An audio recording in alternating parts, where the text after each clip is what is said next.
కథ. అంతేనేమో అంతేనేమో అంతులేని వేదనేమో ఆడపిల్లను కదా. మళ్ళీ తిరిగి అడుగేసేది వచ్చిపోయే చుట్టూలానే. నేను పుట్టి పెరిగిన ఊరికి ఇంకా పైన పొరుగురిదాన్ని.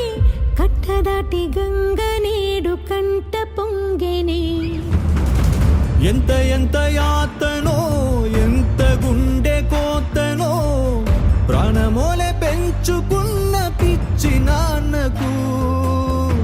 దూలమిరిగి భుజముపై పడిన పిడుగు పాటిది. ఇంతకన్న నరకమే లేదు జన్మకు. బొమ్మరిల్లు రాత్రి 8 గంటలకు మీ ఈటీవీలో.